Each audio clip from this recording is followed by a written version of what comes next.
y soy neumóloga especialista y trabajo en la Clínica Universidad de Navarra en España.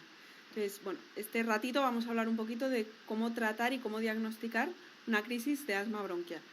Bueno, para empezar, la crisis de asma bronquial está bien dicha, tanto crisis de asma bronquial como exacerbación de asma bronquial, como agudización de asma bronquial, ¿vale? Entonces, para que sepáis, esta presentación está basada fundamentalmente en 2 guías. La guía GEMA, que es la guía española para el manejo de asma, que tiene una versión actualizada el año pasado, y la guía GINA, que es la guía global del manejo y prevención de asma, que también tiene una versión actualizada este último año. O sea que todo está recientemente revisado. ¿Vale? Además, bueno, también me he apoyado un poco en las clases que damos en la Universidad de Navarra del asma y de las crisis de asma. Entonces, bueno, para entender la fisiopatología de la crisis de asma es fundamental entender la enfermedad de base, ¿vale? Entonces el asma, bueno, se produce fundamentalmente por 2 cosas. Por una parte la inflamación, en la que están involucrados el aumento de mastocitos, eosinófilos activados, células NK y linfocitos Th2, como la remodelación de la vía aérea, ¿vale? Esto produce una serie de cambios en la estructura bronquial, ¿no? Que es lo que favorece, primero, que el músculo liso esté más constreñido, que haya un engrosamiento de la membrana basal, una proliferación de las glándulas mucosas y con ello una hipersecreción de moco, ¿vale? Ya sabéis que, bueno, hay diferentes tipos de asma bronquial y también cambia un poquito el tratamiento y la respuesta al tratamiento, sobre todo. Entonces, bueno, tenéis el asma eosinofílica, puede ser alérgica y no alérgica, y dentro de los no eosinofílicos podemos tener pauci granulocítico, la neutrofílica, que suele estar relacionada más con obesidad y tiene un poquito peor de respuesta al tratamiento, y la mixta. Bien, y ahora centrémonos en las crisis de asma, que es a lo que venimos, ¿no? Entonces, ¿cuál es la definición de la crisis de asma? Bueno, pues fundamentalmente se produce un deterioro clínico de la situación basal del paciente, ¿no? Y esto requiere la necesidad de implementar un tratamiento específico. Es decir, representan un cambio con respecto a la situación habitual del paciente y es suficiente cambio como para requerir un cambio en el tratamiento que habitualmente recibe ese paciente, ¿vale? La exacerbación puede ocurrir en un paciente que ya sabemos que tiene un asma bronquial o puede ser la forma de debut del asma bronquial de un paciente. Es decir, un paciente sin asma conocido puede tener una crisis de asma bronquial y hay que tratarla como tal. Entonces, como podéis ver en esta diapositiva, hay muchos factores que pueden desencadenar una crisis de asma o desencadenar los síntomas del asma de un paciente, ¿vale? Tener en cuenta, pues, alguien alérgico que se haya expuesto a ese alérgeno, también ambientales en cuanto a polución. Hay algunos fármacos que pueden también favorecer el debut de un asma bronquial, como pueden ser los beta bloqueantes o importantísimos los AINES, ¿vale? Si valoráis a un paciente y lo diagnosticáis de crisis de asma, es importante que le recomendéis no tomar AINES en adelante, por lo menos hasta estabilidad clínica, ¿vale? Porque pueden ser un importante desencadenante. Luego hay fármacos, exposición a harinas, en aserraderos, pues al serrín de la madera, bueno, muchísimas sustancias que pueden desencadenar la crisis de asma.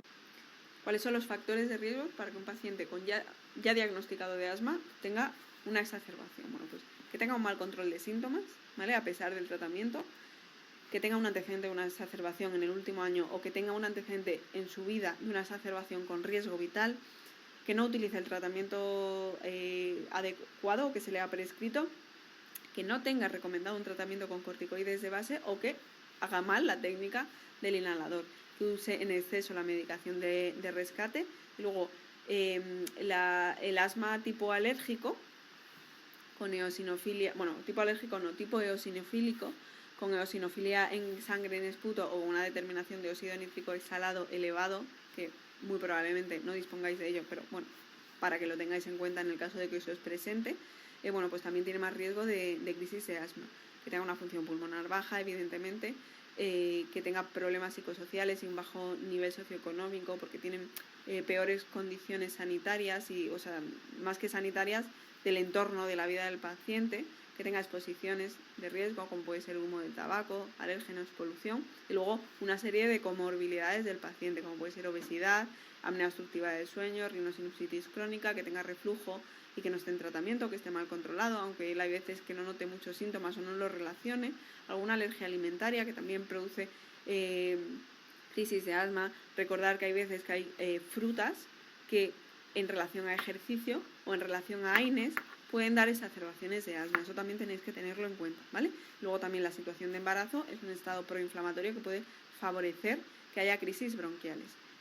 ¿Cómo debuta o qué es lo característico de una crisis bronquial? Bueno, pues falta de aire, disnea, evidentemente, tos, autoescucha de sibilantes, sensación de opresión torácica es bastante típico de la crisis de asma, que haya disminución progresiva de la función pulmonar, que luego vamos a ver formas de verlo, y luego que aumente la necesidad de medicación de rescate con respecto a lo habitual.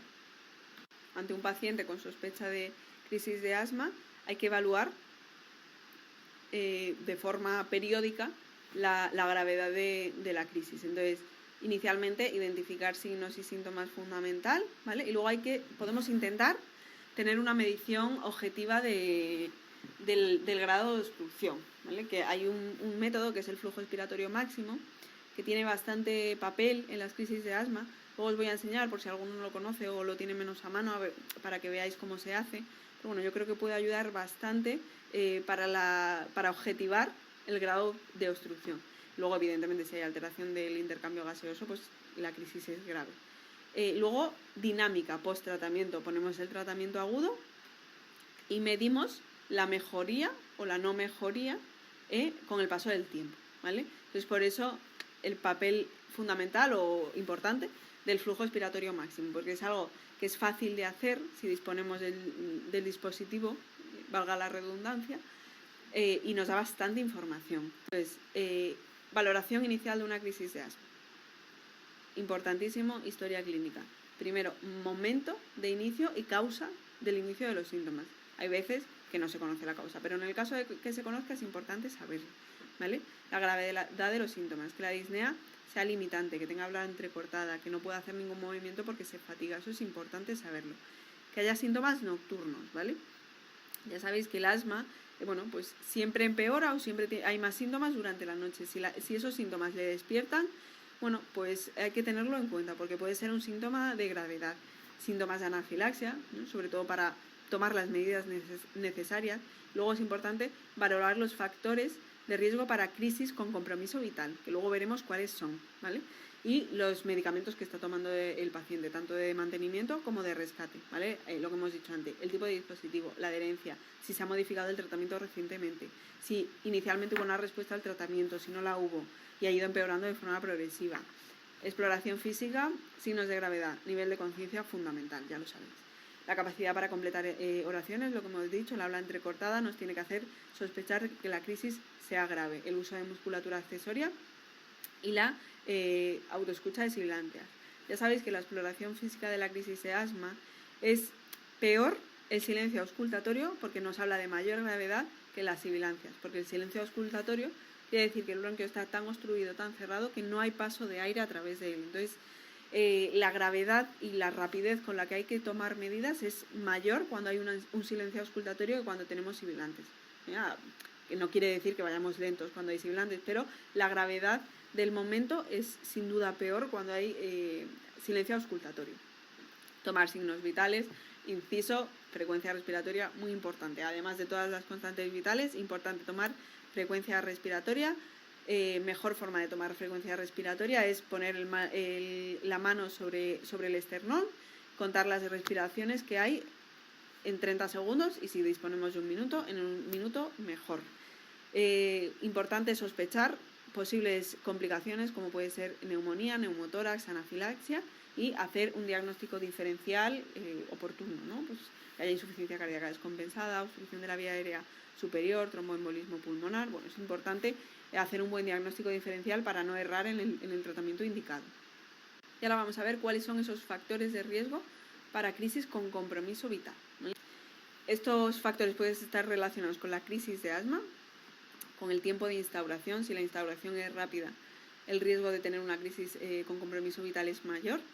Si ya ha tenido reagudizaciones previas o muy frecuentes que le han conllevado múltiples visitas a urgencias o a su médico de referencia, si ya ha tenido varios ingresos durante el último año previo por lo mismo o si ya ha tenido un ingreso en UCI que ha requerido o ventilación mecánica no invasiva o intubación orotraqueal, ¿vale? Relacionados con el propio asma de base, que no haya buen control de forma habitual, que haya abuso de la medicación de rescate o que haya baja adherencia al tratamiento y al plan terapéutico establecido, que haya comorbilidad, sobre todo cardiovascular, pero también a tener en cuenta que haya otras patologías como neumonías, diabetes mellitus, que de forma independiente también aumenta el riesgo de mortalidad en las crisis de asma, ¿vale? Y luego condiciones psicológicas, psiquiátricas que dificulten adhesión al tratamiento. ¿Y qué datos objetivos nos pueden ayudar para saber cuál es la gravedad de la crisis de asma del paciente que viene a urgencias? Bueno, pues en primer lugar, el pulsioxímetro fundamental a disposición de todos. Entonces, sabed que una saturación por debajo del 90% es señal de necesidad de tratamiento intensivo. Pensad que los pacientes con asma suelen ser pacientes más jóvenes que tienen un tejido pulmonar sano y funcionante. El problema está en el bronquio, en la dificultad para el paso del aire. Es decir, cuando se produce una disminución de la saturación de oxígeno, la obstrucción es bastante importante. Es decir, estamos ante una situación de gravedad. Y sabed que una saturación por debajo del 92% ya nos predice, al valorar inicialmente al paciente, que probablemente necesite hospitalización. Luego el flujo expiratorio máximo, que ahora vamos a hablar de él, gasometría arterial, fundamental, sobre todo en saturaciones bajas, ¿vale? Nos va a dar bastante información, también nos puede dar bastante información porque, por ejemplo, si hubiese una alcalosis respiratoria, quiere decir que la frecuencia respiratoria y la taquipnea está condicionando ya a nivel gasométrico y puede ser indicación o puede hacernos pensar que el paciente puede llegar a agotarse por esa respiración tan rápida. Y luego valorar si es necesario hacer una radiografía de tórax según la sospecha. Ya sabéis que en la mayoría de los casos la radiografía en una crisis de asma es normal y solamente si sospecháis alguna cosa más está indicado hacerlo. Entonces hablemos ahora de ese flujo expiratorio máximo que es bastante útil para la valoración de la obstrucción en el momento de crisis aguda. Este dispositivo es el medidor del flujo expiratorio máximo, ¿vale? Y disponemos de unas tablas de adultos y de niños que según la edad y según la altura nos da unos valores de los volúmenes que deberíamos hacer. Os voy a poner un vídeo ahora de cómo se hace, pero es importante tener en cuenta que hay que hacerlo 3 veces y de esas 3 veces hay que tomar el valor máximo, ¿vale? Os voy a poner aquí el vídeo.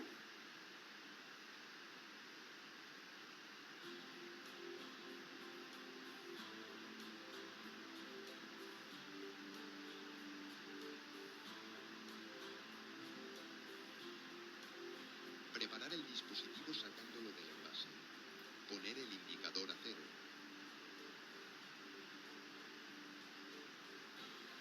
Inhalar profundamente fuera de la boquilla. Colocar la boquilla entre los labios sin morder y cerrar los labios para formar un buen sellado. Sostener el medidor en posición horizontal sin tapar la ranura con los dedos. Soplar con la máxima fuerza por la boquilla de modo rápido e intenso. Repetir la maniobra 3 veces y anotar posteriormente en la hoja de registro la puntuación más alta. El registro obtenido se comparará con la mejor marca personal o con el valor teórico que se puede encontrar en las tablas de referencia. Bueno, pues esta es la forma adecuada de hacer el flujo expiratorio, la medición de flujo expiratorio máximo, ¿vale? Entonces ahora hemos hablado antes de que las crisis que tienen riesgo de emergencia vital, bueno, pues son las crisis de instauración rápida. ¿Y qué significa eso? Bueno, pues que es una crisis que se ha instaurado en menos de 3 horas. Eso indica que el factor predisponente es la broncoconstricción. Indica también mayor gravedad inicial y riesgo vital, que es lo que hemos dicho antes. La respuesta terapéutica sí que es verdad que suele ser más rápida y favorable y puede estar desencadenada por múltiples factores que ya hemos comentado antes y no voy a volver a comentar. La crisis de instauración lenta se suele instaurar en días o semanas. Suele ser más del 80% de las crisis que acuden a urgencias. El mecanismo no es tanto la broncoconstricción, sino el mecanismo inflamatorio y la respuesta terapéutica suele ser más lenta, ¿vale? Hay veces que estas crisis llevan más visitas a urgencias o al médico de referencia por esa lenta respuesta al tratamiento indicado, ¿vale? Suele ser más producida por infecciones respiratorias, sobre todo superiores, o por mal control de la enfermedad. Esta tabla es una tabla que viene en la guía GEMA, en la guía española, y me parece muy útil para evaluar la gravedad de la crisis de asma. Entonces puede ser una crisis leve, si hay una disnea leve, si no hay un habla entrecortada, puede hablar párrafos, hay una frecuencia respiratoria ligeramente aumentada, pero no una cosa llamativa, frecuencia cardíaca normal, presión arterial normal, no hay uso de musculatura accesoria, sibilantes en la auscultación, nivel de conciencia normal, un flujo expiratorio máximo por encima del 70%, saturación de oxígeno por encima del 95%, en la gasometría normal. Crisis moderada, la disnea empeora un poquito, puede hablar frases, pero no demasiado. Frecuencia respiratoria por encima de 20, frecuencia cardíaca elevada, presión arterial normal. Empieza a utilizar un poquito la musculatura accesoria, aunque no de una forma muy llamativa. Sibilancias en la auscultación presentes, nivel de conciencia normal.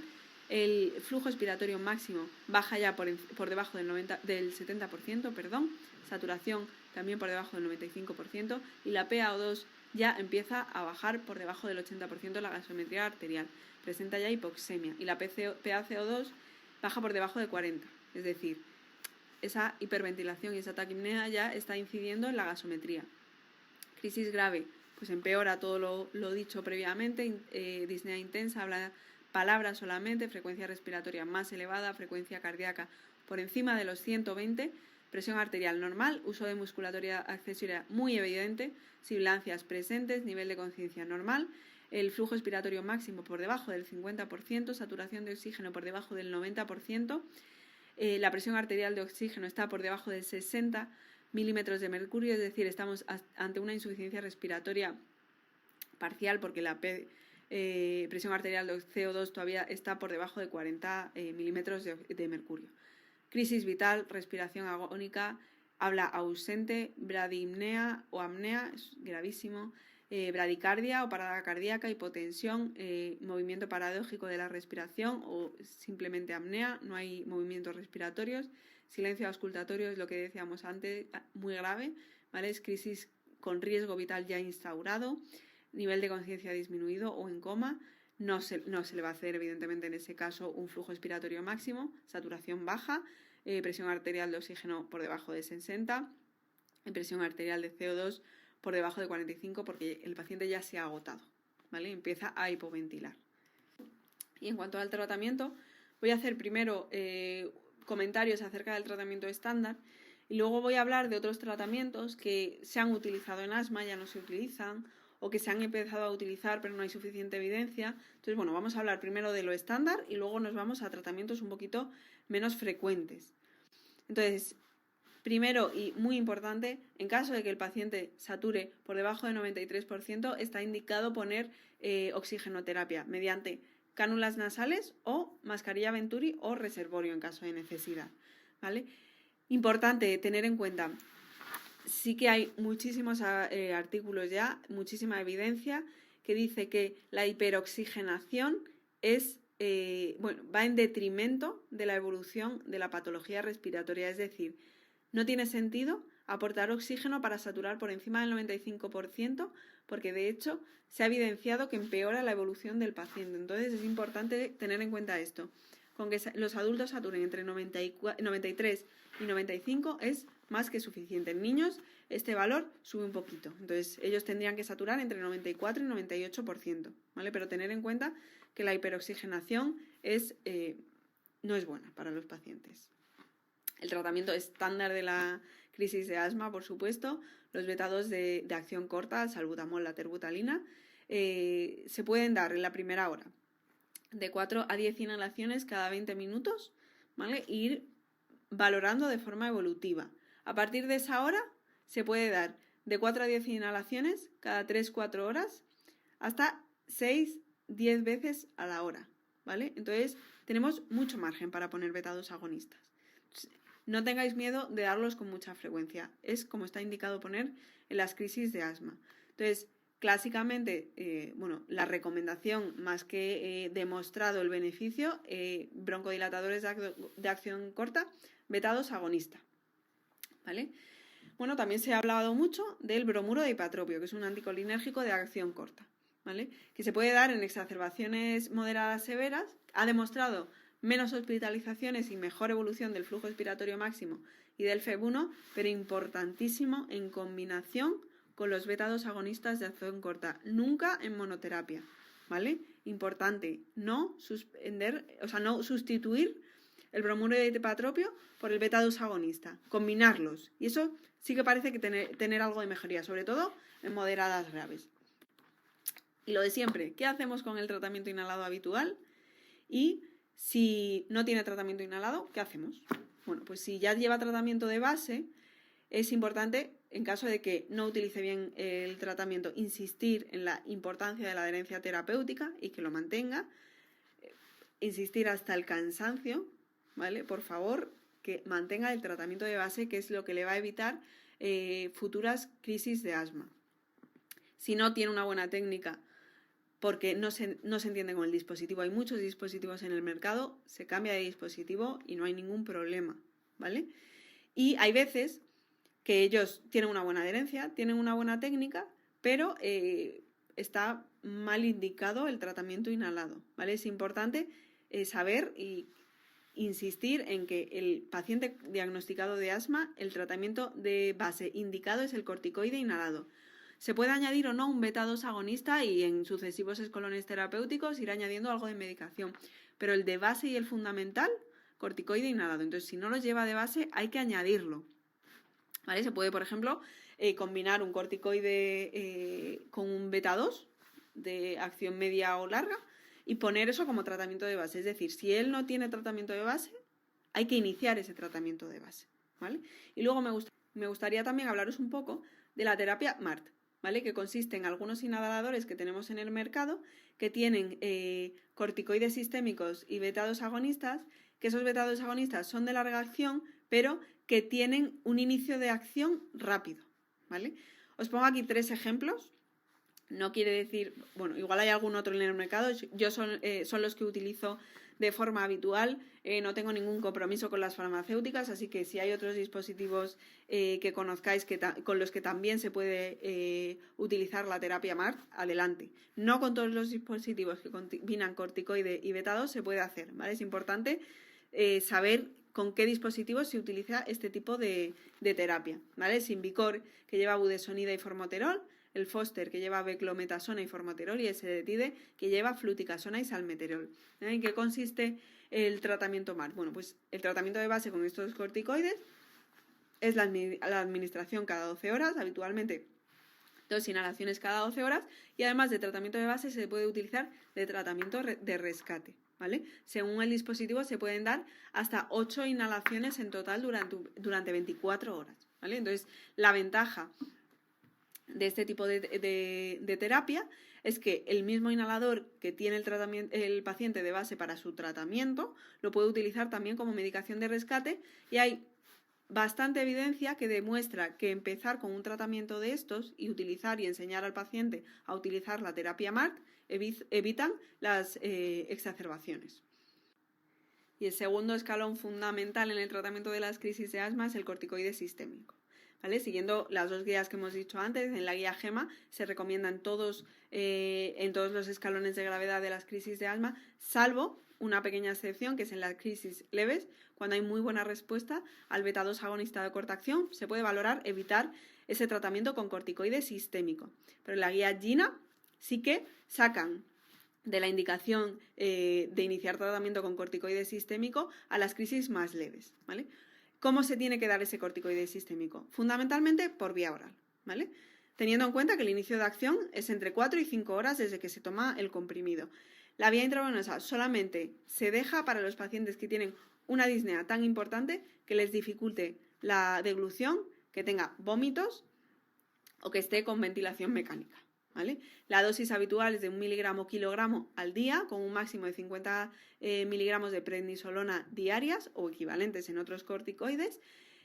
Y en intravenoso, bueno, los primeros días sí que se recomienda 40 miligramos intravenosos cada 12 horas, es decir, aumentamos de 50 máximo al día a 80 máximo al día.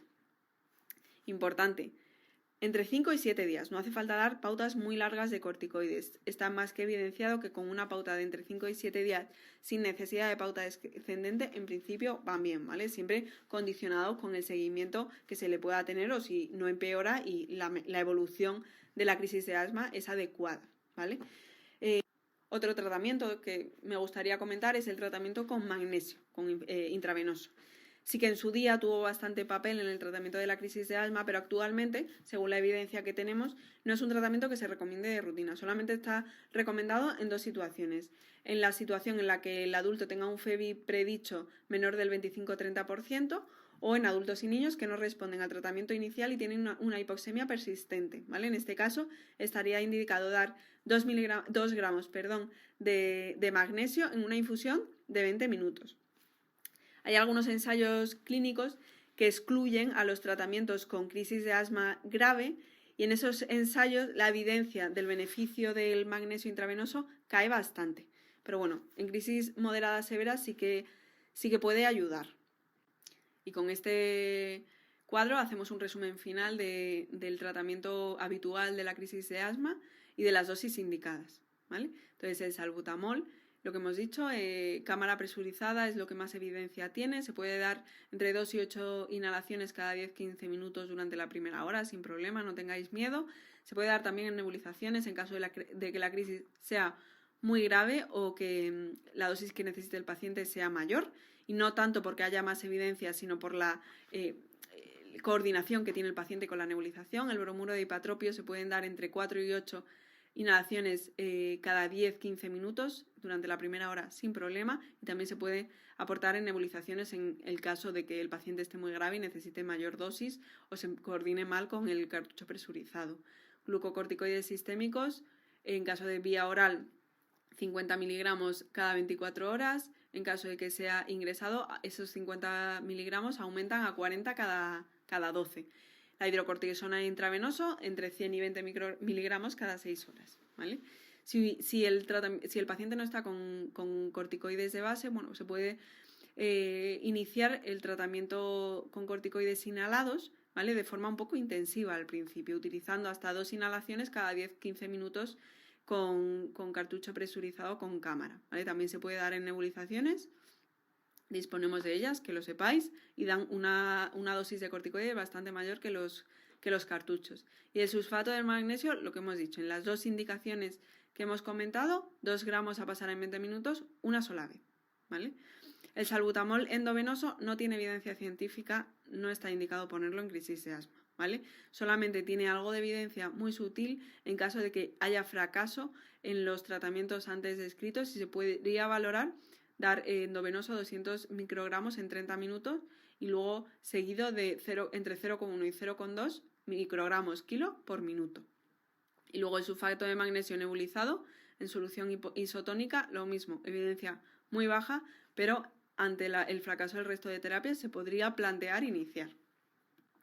Teofilinas no indicadas. ¿Por qué? Porque hay muy baja evidencia del beneficio que pueda tener el paciente con este tratamiento y sí que tiene muy bajo perfil de seguridad. Entonces, teofilina no hay que poner en crisis de asma, ¿vale? Sí que los antagonistas del leucotrienos, como son el Singulair, el Montelukast, bueno, parece que tienen su pequeño papel en las crisis de asma, aunque la evidencia todavía es bastante escasa.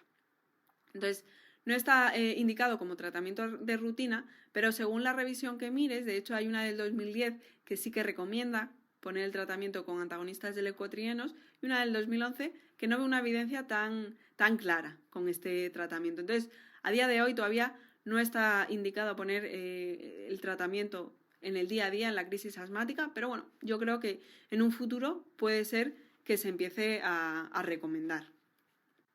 Luego, la terapia de helio con oxígeno, que es una mezcla de helio con oxígeno para aportar o administrar las nebulizaciones con los beta-2, no se utiliza de rutina.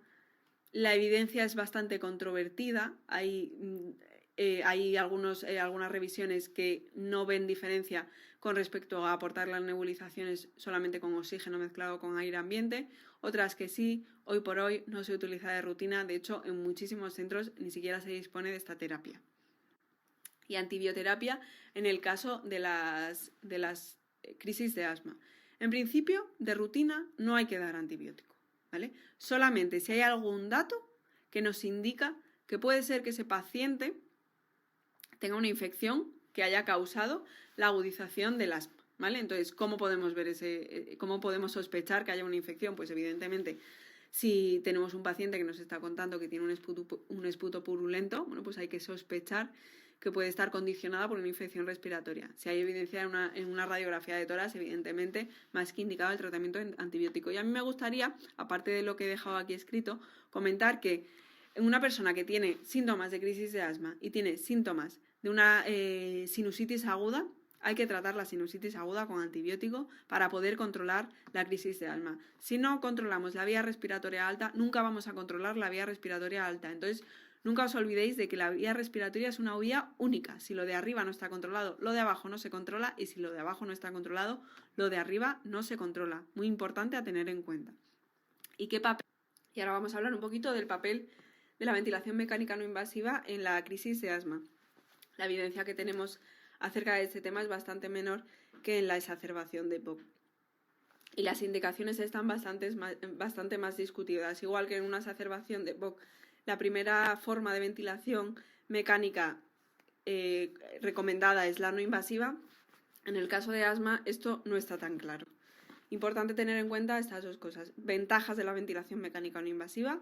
Bueno, pues la propia de la ventilación mecánica no invasiva mejora la frecuencia respiratoria, mejora la disnea, mejora el trabajo respiratorio, el uso de musculatura accesoria, y eso se produce por la presión positiva y por la mejor distribución de aerosoles. Hay mascarillas de BiPAP que tienen en el codo una ventana que permite nebulizar a través de ello, y eso sí que parece que favorece la buena distribución de ese medicamento que nebulizamos. Inconvenientes: baja evidencia, lo que hemos comentado antes, y el riesgo de que se retrase la ventilación mecánica invasiva, ¿vale? Es fundamental que en una crisis de asma iniciar una ventilación mecánica no invasiva no tiene que retrasar en ninguno de los casos la ventilación mecánica invasiva. Es decir, es importante, si decidimos, que me parece fenomenal, que se decida pues un paciente que consideras que tiene indicación de ventilación mecánica no invasiva, pues empezamos ventilación mecánica no invasiva, pero es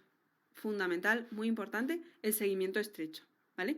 Y que no condicione ese retraso en la ventilación mecánica invasiva, porque ahí sí que puede favorecer una disminución de la supervivencia global. Habitualmente en una crisis de asma, ante lo que nos enfrentamos es a una insuficiencia respiratoria hipoxémica. En caso de que ya tengamos una insuficiencia respiratoria global, hay que plantear que la crisis es muy grave y hay que trasladar al paciente a una unidad de críticos y plantearse ventilación mecánica invasiva.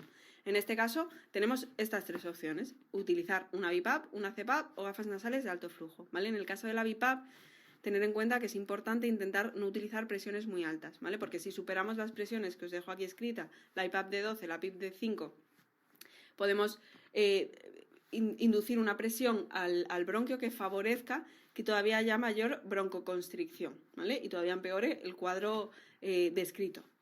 En caso de la CPAP, presiones más o menos en torno a 5, subiendo de 2 en 2 hasta un máximo de 7, 12 demasiado para una crisis de asma. Pero bueno, entre 7 y 12 sería aceptable, ¿vale?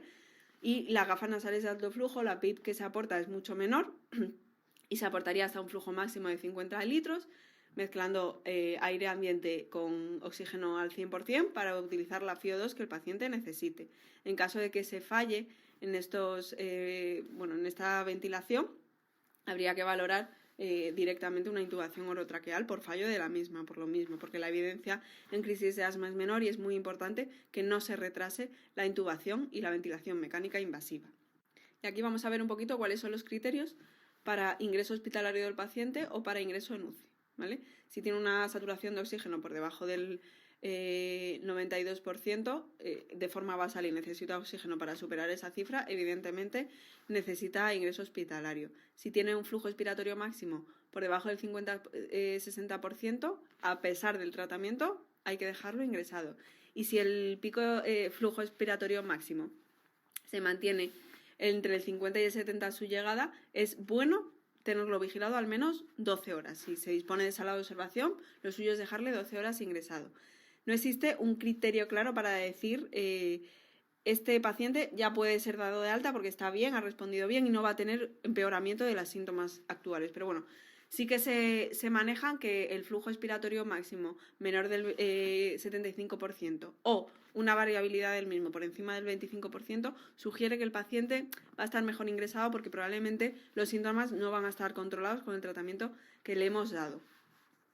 Si ha tenido una crisis previa que ha conllevado un compromiso vital, es importante que el paciente esté ingresado, o si ha tenido varias visitas a urgencia previas. Si el tratamiento con corticoides orales ha fracasado, hay indicación de ingreso hospitalario, o si el paciente, por su situación socioeconómica, no va a poder disponer de los cuidados necesarios en domicilio, bueno, pues no tendremos más remedio que dejarle ingresado para cuidarle bien y que salga bien de esta crisis de asma. ¿Vale? Si hay comorbilidades, evidentemente, hay que valorarlo, o si además de la crisis de asma hay algún otro proceso agudo que empeore los síntomas y el pronóstico del paciente. ¿Vale? Criterios de ingreso en UCI, sin dudarlo, parada respiratoria, ninguna duda, disminución del nivel de conciencia, deterioro a pesar del tratamiento progresivo, a pesar de todo lo que le hemos puesto, el deterioro es progresivo y se empieza a poner en riesgo la vida del paciente. Si la saturación es por debajo del 90% a pesar del oxígeno suplementario y tiene una presión arterial de CO2 por encima del 45 milímetros de mercurio, hay que tener la alarma encendida para mandarlo a la UCI. Si hay hipercapnia, lo que hemos dicho, si hay necesidad de soporte ventilatorio o hay un neumotórax, lo suyo es que el paciente esté bien vigilado en la UCI por si acaso necesita algún cuidado extra. Entonces, tenemos una crisis leve moderada con un flujo expiratorio máximo de mayor del 70% a su casa. Tenemos una crisis grave, le ponemos el tratamiento y le reevaluamos. Esa monitorización dinámica de la que hemos hablado antes. Si persisten síntomas, ingreso hospitalario. Si necesita oxígeno para mantener saturaciones por encima del 90%, ingreso. Si el flujo expiratorio máximo está por debajo del 60%, más de lo mismo, siempre y cuando sea después del tratamiento. Si hay antecedente de crisis de asma con riesgo vital o intubación previa, también. Si hay fracaso de tratamiento con corticoide oral, también. Y si hay imposibilidad de garantizar el tratamiento o comorbilidades además de la crisis de asma, es mejor que quede ingresado. Evidentemente, a nadie le cabe la duda de que si hay un compromiso vital, el paciente tiene que ser ingresado y además ingresado en UCI. Entonces, os voy a poner ahora un cuadro que es muy ilustrativo y yo creo que os lo podéis guardar como esquema a seguir en el caso de una crisis de asma, ¿vale? Este es el cuadro total, yo os lo he agrandado un poquito para que sea un poquito más fácil de leer. Entonces, en crisis de asma leve con un flujo expiratorio máximo por encima del 70%, se le da el alta al paciente con salbutamol, con cámara presurizada, lo que hemos dicho, 2-4 inhalaciones cada 20 minutos durante la primera hora y tras confirmar que no empeora, incluso mejora, alta hospitalaria. En caso de crisis moderada grave, con un flujo expiratorio máximo por debajo del 70%, hay que valorar si necesita oxígeno, poner el salbutamol y el bromuro de hipatropio, porque aquí ya hay evidencia de que mejora la evolución y la supervivencia de los pacientes, glucocorticoides sistémicos, glucocorticoides inhalados y considerar en crisis grave el magnesio endovenoso, salbutamol endovenoso en caso de que no haya respuesta al tratamiento y ventilación mecánica no invasiva en caso de que lo necesite, ¿vale? En caso de crisis vital, oxígeno, salbutamol, hipatropio, hidrocortisona y considerar por el riesgo vital, ahí sí, poner magnesio endovenoso. En este caso se ingresa en UCI, ahí no cabe ninguna duda. ¿Vale? En caso de la crisis leve, si la respuesta es buena, le damos de alta. Si es muy buena la respuesta, evitamos el corticoide. Si no, ponemos corticoide, prednisona 50 miligramos 5 o 7 días. Inhalado, glucocorticoide y beta-2 agonista de larga acción. Un plaque de acción, una visita en no mucho tiempo. Las guías recomiendan en 2-7 días. Entiendo que es muy difícil hacer un seguimiento tan estrecho, pero bueno, no dejarlos a su suerte, darle alguna forma de control.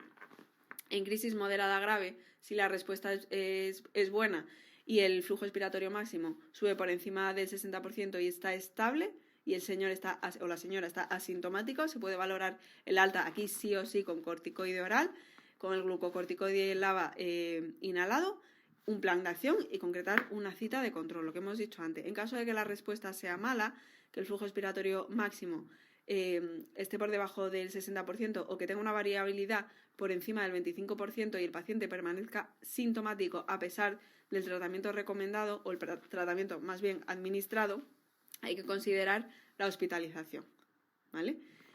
En caso de que haya mala respuesta, se hospitalice al paciente, se complete el tratamiento con el oxígeno, que hemos dicho, salbutamol, hipatropio, hidrocortisona endovenosa o prednisona vía oral y magnesio endovenoso, y a pesar de eso la evolución sea mala, hay que considerar ingreso en UCI del paciente, ¿vale?